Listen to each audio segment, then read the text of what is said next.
Hello नमस्कार दोस्तों, चलिए जानते हैं आज की बड़ी खबरों को। अरुणाचल प्रदेश की 60 सीटों में से 46 सीट जीतकर भाजपा लगातार दूसरी बार सरकार बनाएगी। भाजपा ने अरुणाचल में पहले ही 10 सीटों पर निर्विरोध जीत दर्ज कर ली थी। बची हुई 50 सीटों पर ही चुनाव हुए थे। राज्य में भाजपा का नेशनल पीपुल्स पार्टी एनपीपी के साथ गठबंधन है। एनपीपी को 5 और कांग्रेस को 1 सीट मिली है। अगली खबर है, कांग्रेस नेता जयराम रमेश ने 1 जून को दावा किया था कि गृह मंत्री अमित शाह जिला कलेक्टर्स को फोन कर डरा धमका रहे हैं। उन्होंने कहा कि शनिवार सुबह से अमित शाह 150 अधिकारियों को फोन कर चुके हैं। इलेक्शन कमीशन ने रविवार को मामला संज्ञात में लिया है और जयराम से इस दावे का आधार बताने और इससे जुड़ी डिटेल्स शेयर करने को कहा है। जवाब में जयराम ने कहा है कि इलेक्शन कमीशन जिस तरह से काम करती आई है उस पर भरोसा नहीं किया जा सकता है। अगली खबर है, लोकसभा चुनाव के रिजल्ट के पहले इंडिया गठबंधन के नेताओं का एक प्रतिनिधि मंडल चुनाव आयोग से मिला है। कांग्रेस नेता अभिषेक मनु सिंघवी ने बताया कि हमने आयोग के सामने 5 मांगे रखी। ये 5 मांगे हैं पोस्टल बैलेट के रिजल्ट ईवीएम के रिजल्ट से पहले जारी किए जाएं। अगली खबर है, नियमों के तहत काउंटिंग हो, पर्यवेक्षण इन नियमों को लागू कराएं। अगली खबर है, मतगणना की सीसीटीवी से मॉनिटरिंग हो और कंट्रोल यूनिट का वेरिफिकेशन हो। अगली है, मशीन से जो डेटा आए उसे कंफर्म किया जाए। अगली है, ईवीएम को जब सील किया जाता है तो उसे वेरीफाई करने के लिए काउंटिंग एजेंट होते हैं। काउंटिंग के दौरान उसे रिकन्फर्म किया जाए। अगली खबर है, अमूल दूध के दाम 2 रुपये प्रति लीटर बढ़ाए गए हैं। नई कीमतें आज 3 जून सुबह से लागू हो गए हैं। फेडरेशन ने 2 जून को लेटर जारी कर बताया कि ऑपरेशन और प्रोडक्शन कॉस्ट बढ़ने के कारण दूध के दाम बढ़ाए जा रहे हैं। इनपुट कॉस्ट बढ़ने के कारण हमारी मेंबर्स यूनियनों ने किसानों से खरीदे जाने वाले दूध की कीमतों में पिछले साल की तुलना में 6 से 8% की बढ़ोतरी की है। अगली खबर है, पुणे फोर्स केस के आरोपी नाबालिग ने पूछताछ में स्वीकार किया है कि दुर्घटना की रात वह नशे में था।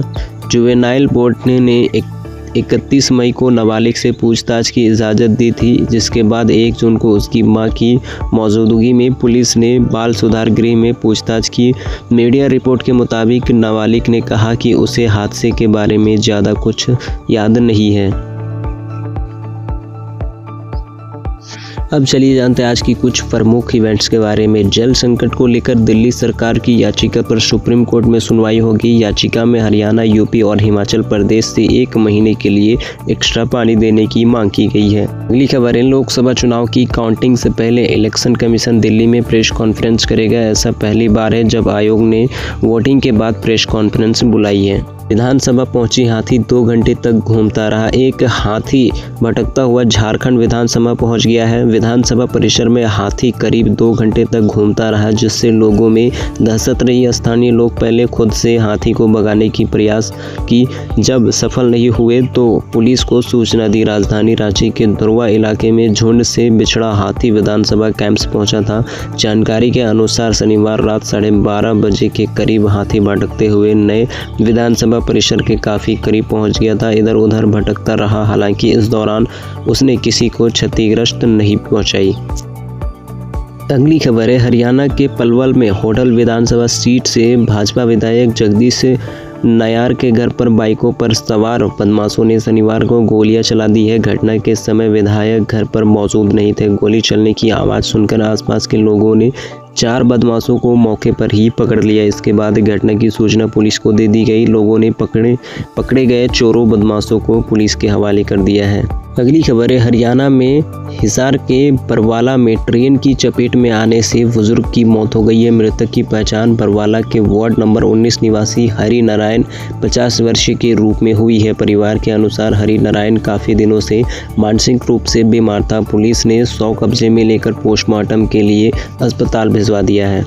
बड़ी खबर है, अरुणाचल प्रदेश विधानसभा चुनाव में भाजपा को पूर्व बहुमत मिला है। भाजपा ने 60 में से 46 सीट जीती है। इनमें 10 सीटों पर निर्विरोध विधायक चुने गए हैं। वहीं कांग्रेस को सिर्फ 1 सीट मिली है। उधर सिक्किम में सत्ताधारी सिक्किम क्रांतिकारी मोर्चा SKM 32 में से 31 सीट जीतकर फिर से सरकार बनाने जा रही है। विपक्षी दल सिक्किम डेमोक्रेटिक फ्रंट SDF को 1 सीट मिली है। पूर्व CM पवन कुमार चामलिंग भी चुनाव हार गए हैं।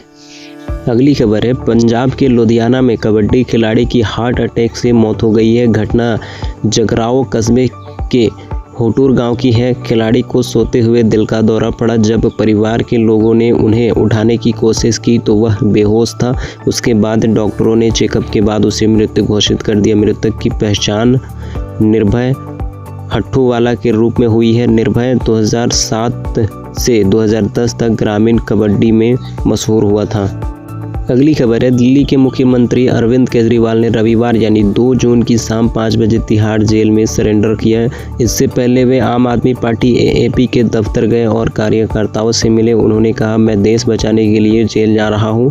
मुझे नहीं पता कब वापस आऊंगा। वहां मेरे साथ क्या क्या होगा मुझे नहीं पता है। दिल्ली के CM ने कहा, 2024 लोकसभा चुनाव के एग्जिट पोल कल सामने आए हैं। लिख कर ले लीजिए, ये सभी एग्जिट पोल फर्जी है।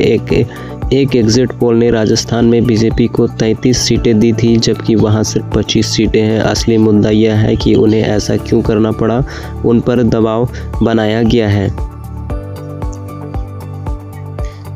हरियाणा के भिवानी के एक डेरे के 2 साधुओं की राजस्थान के झुंझुनू में हत्या हो गई है। मृतकों की पहचान भिवानी के जहरगिरी डेरा में रहने वाले वशिष्ठ गिरी और गौतम गिरी के रूप में हुई है। लोगों ने साधुओं की हत्या के बाद उनके शव को गड्ढे में फेंक दिया था। अगली खबर है, प्रधानमंत्री नरेंद्र मोदी रविवार यानी 2 जून को अलग अलग मुद्दों को लेकर 7 बैठक की थी।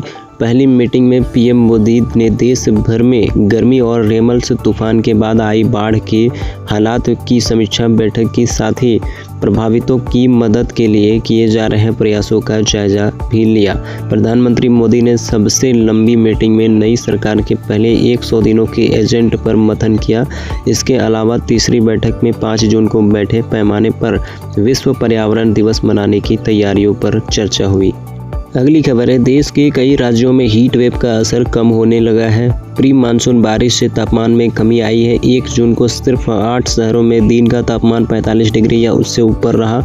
राजस्थान, हरियाणा, छत्तीसगढ़ और उत्तर प्रदेश में 3 से 4 डिग्री सेल्सियस तक तापमान गिरा है। आज 27 राज्यों में बारिश की संभावना है। मानसून के केरल में 30 मई को एंट्री की थी। अगली खबर है, पारिवारिक विवाद में ताऊ ने 21 साल के भतीजे की कुल्हाड़ी से हमला कर हत्या कर दी। युवक की 16 मई को हुई शादी हुई थी। वह अपने सरकारी टीचर्स पिता के साथ घर के बाहर बैठा था। मामला अलवर के रैनी क्षेत्र के सालोली गांव का रविवार सुबह 9:30 बजे का है। थाना प्रभारी प्रेमलता वर्मा ने बताया, सालोली निवासी हेमंत कुमार सैनी ने रिपोर्ट दी है कि रविवार सुबह 9:30 बजे उसके पिता किशन लाल सैनी 51 वर्षीय और भाई धर्मेंद्र कुमार सैनी घर के बाहर बैठे थे।